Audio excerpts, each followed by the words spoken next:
అక్కడికి వెళదాం.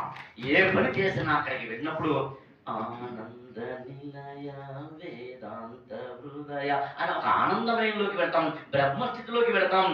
ఒక్కసారి అక్కడికి వెళ్ళిన తర్వాత ఆ ఆనందాన్ని అనుభవించాల్సిందే తప్ప చెప్పేది కాదు. ఎన్ని గంటలు చెప్పినా దానిది తీరేది కాదు. ఇది టీజర్ మాత్రమే. నెక్స్ట్ స్టెప్ నేను సినిమా రిలీజ్ చేస్తాను. Thank you so much. చేసిన వాళ్ళం అవుతాము. పృథ్వీ లక్ష్యంలో మన జీవనాన్ని సార్థకత్వము చేసుకున్న వాళ్ళం కూడా అవుతాము. సో ఇటువంటి అవకాశం మనందరికి ఇస్తున్నారు. ధ్యానం అనే ఇంపార్టెన్స్ మనం అందరం కూడా అర్థం చేసుకోవాలి. ఏదో విన్నాం వెళ్ళిపోయాం అనేది కాదే కాదు. భూమి మీద మనం జన్మ తీసుకున్నాము. There is the purpose of life. ఒకళ్ళిద్దరి గురించి మనం ప్రత్యేకంగా మాట్లాడుకుంటూ ఉంటాం. కేవలం వాళ్ళు మాత్రమే గొప్పవాళ్ళు అంటే కాదు. ఇన్ని వేల కోట్ల శరీరాలు ఎందుకు పృథ్వీ మీదకి వచ్చాయి? సో ప్రతి శరీరం ద్వారా ఈశ్వరుడు ఉచ్చ అభివ్యక్తి చేయించుకోవాలనుకుంటున్నాడు. ప్రతి శరీరం ద్వారా ఆశ్చర్యాల నిర్మాణం అయ్యే సంభావం ఉంది. కేవలం ప్రయత్నం చేయాలి, చిన్న ప్రయత్నం చేయాలి. నన్ను నేను తెలుసుకోవాలి. నేను జన్మ తీసుకున్నాను అంటే what is my purpose of life? దాని సమాధానం ఎక్కడ దొరుకుతుంది అంటే ధ్యానంలోనే దొరుకుతుంది. మిగతా అన్నీ మనకు బయట దొరకచ్చు, కానీ మనమెవరమో అనుభవంతో తెలుసుకోవాలి అంటే ధ్యానమే సొల్యూషన్. సో ఆ ధ్యానంలో ప్రశాంతతతో పాటుగా మనం ఎవరమో దాన్ని ఆ సోర్స్ అయి మనం జీవించడం నేర్చుకున్న రోజు ఉచితమైన వికసితమైన సమాజం సహజంగానే వస్తుంది. ఆ రోజు మనం దేనికోసం పోరాడాల్సిన అవసరం లేదు. సో ఇదే తెలుగులో సృష్టి గారు మనల్ని తెలియజేయాలనుకుంటున్నది. సో ఈ రోజు మీరు అందరూ ఇక్కడ సేవా అవకాశం ఇచ్చినందుకు మీ అందరికీ అనంతమైన ధన్యవాదాలు.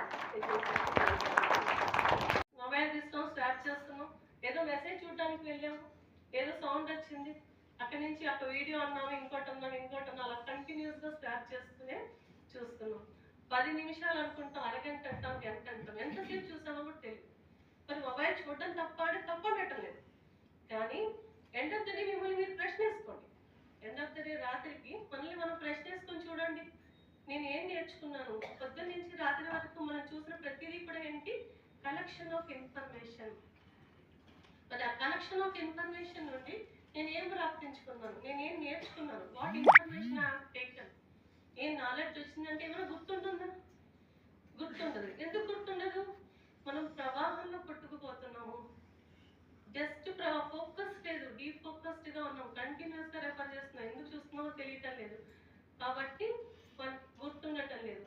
సో ఇక్కడ మనం ఏం చేయాలి? పాజ్ అనేది ఏ విధంగా మనకి ఉపయోగపడుతుంది అంటే, మనం ఒక్క నిమిషం ఒక మెసేజ్ చదివారు, ఇంతలోపల ఇంకేదో చూడాలి, వెంటనే ఆ క్లిక్ వచ్చింది, వెంటనే వెళ్ళి లింక్ క్లిక్ చేయొచ్చు, చేతనట్లేదు. కానీ దానికంటే ముందుగా మనం ఒక ప్రశ్న వేస్తాం, పాజ్ చేసి కాస్త కొన్ని క్షణాలు ఆగటం వల్ల ఏమవుతుందంటే మన మైండ్ కాస్త ఆగుతుంది.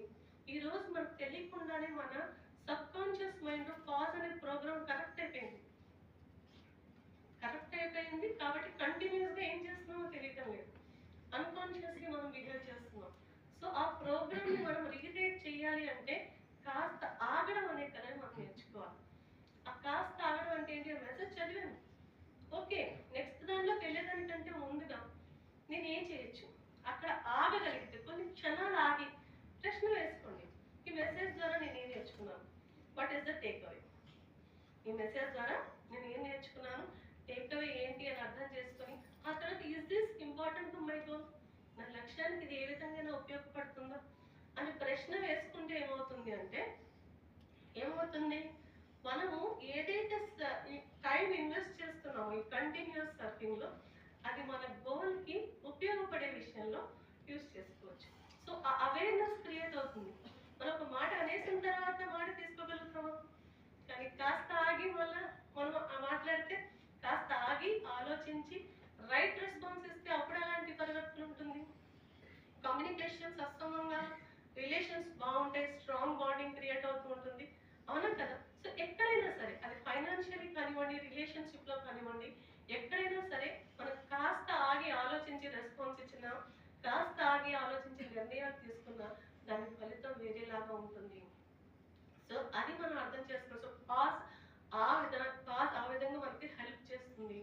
మన లైఫ్లో పాజ్ అనేది చాలా అవసరం. ప్రతి ఒక్కరికి కూడా ఆ పాజ్ అనేది మన లైఫ్లో మనం అనుకున్న లక్ష్యాన్ని ప్రాప్తించుకునేలాగా సహాయపడుతుంది. కనుక మనం ఈరోజు ఆ పాజ్ ఎలా వస్తుంది? ధ్యానంలో సంభవము అంటున్నారు. ధ్యానంలో కూడా ఎలా అంటే మనం మెడిటేషన్లో కూర్చున్నాం, కూర్చోగానే వెంటనే మనకి అయ్యో ఇక్కడ నొప్పి వస్తుంది, ఆలోచనలు వస్తాయి,